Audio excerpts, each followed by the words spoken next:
সুপ্রিয় বন্ধুগণ, কেমন আছেন সবাই? আশা করি ভালো আছেন। এখন একটি দুঃখজনক ঘটনা ঘটেছে আজকে। আপনারা হয়তো সোশ্যাল মিডিয়ায় দেখেছেন। জনপ্রিয় কমেডি অভিনেতা রনি, মিরাক্কেল খ্যাত কমেডি অভিনেতা রনি গাজীপুর একটি প্রোগ্রামে গিয়েছিলেন। প্রোগ্রামে যাওয়ার পরে সেখানে গ্যাস বিস্ফোরণ ঘটনায় উনি অগ্নিদগ্ধ হয়েছে এবং আপনারা হয়তো সোশ্যাল মিডিয়ায় এতক্ষণ পর দেখে গেছেন যে সবাই তার জন্য দোয়া করাচ্ছে, দোয়া করছে। কারণ মিরাক্কেল খ্যাত একজন অভিনেতা রনি ভাই, তিনি ইতিমধ্যে এখন হাসপাতালে ভর্তি আছে। অবস্থা খুবই খারাপ। ওনার পেজের মধ্যে আগুনের ধাপ লেগেছে, সারা দেহে আগুনে পুড়ে গেছে। তা আমরা এখন যে যেখান থেকে পারি আমাদের ভালো একজন কমেডি অভিনেতা আমাদের সবাইকে হাসিয়েছে একসময়, এখনো হাসিয়ে যাচ্ছে। কিন্তু ওনার এই ঘটনাটা যে ঘটেছে, দুঃখজনক একটা ঘটনা। প্রোগ্রামে গিয়েছে মানুষকে হাসানোর জন্য, হাসাতে গিয়ে সেখানে নিজেই আগুনে পুড়ে তার বডি এবং চেহারার অবস্থা খুবই খারাপ, যেটা আপনারা হয়তো দেখেছেন, আমিও দেখেছি। ভিডিওটা না বানিয়ে আমি আর পারলাম না। সবার কাছে রনির জন্য আমরা দোয়া চাই, কারণ বাংলাদেশের অভিনেতা শিল্পী যারা আছে সবাইকে উপর আল্লাহ ভালো রাখুক, এটাই আমরা চাই।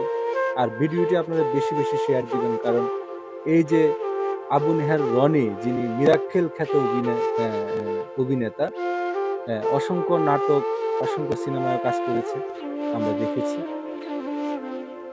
ওনার এখন খুবই আশঙ্কাযুক্ত অবস্থা আছে, হাসপাতালে ভর্তি আছে। মাননীয় প্রধানমন্ত্রী ওনার সাহায্যে এগিয়ে আসছে, আরো অনেকেই আসছে, কারণ উনি একজন ভালো মানুষ, ভালো অভিনয় করে। এপার ওপার বাংলায় অভিনয় দিয়ে মানুষের মন জয় করেছে, কমেডি অভিনয় দিয়ে মানুষকে হাসিয়েছে, অনেক হাসিয়েছে। এখন উনি যখন অগ্নিদগ্ধ হলো, আগুনে ওনার শরীর এবং চেহারা পুড়ে গেছে, ওইখানে গ্যাস বিস্ফোরণ, ঘটনাটা গ্যাস বিস্ফোরণে হয়েছে। আপনারা যে যেখান থেকে ভিডিওটি দেখতেছেন শেয়ার করে দেন, শেয়ার করে মানুষকে দেখার সুযোগ করে দেন, দেখুক মানুষ, ওর জন্য দোয়া করুক। কারণ উনি তো মানুষকে হাসিয়েছে, অনেক কষ্ট করে, জীবনে অনেক স্ট্রাগল করে এমন একটি জায়গায় এসেছে। কারণ মিডিয়াতে স্ট্রাগল করে, এটা আপনারা সবাই জানেন, এটা কষ্টের একটি জায়গা। এই জায়গা থেকে সবাই সব স্বপ্ন পূরণ করতে পারে না, অনেক কষ্ট হয়, অনেক কষ্টের একটি জায়গা এই মিডিয়া ইন্ডাস্ট্রি, যেখানে উনি নিজের একটি স্থান তৈরি করেছে, ওনার নিজের যোগ্যতা, নিজের ক্ষমতা দিয়ে, নিজের যোগ্যতা দিয়ে, নিজের অভিনয় যোগ্যতা দিয়ে, দক্ষতা দিয়ে। এরকম একটি ফুলের মতো জীবন ঝরে না যাক, আমাদের মাঝে সুস্থ হয়ে ফিরে আসুক। আমরা সবাই ওনার জন্য দোয়া করব, সবাই ওনার জন্য দোয়া চাই। রনি আবার আমাদের মাঝে ফিরে আসুক, আমাদেরকে ভালো ভালো অভিনয় করে দেখাবে, আমাদেরকে হাসাবে, আমরা হাসবো তার অভিনয় দেখে। সবাই রনির জন্য দোয়া করবেন।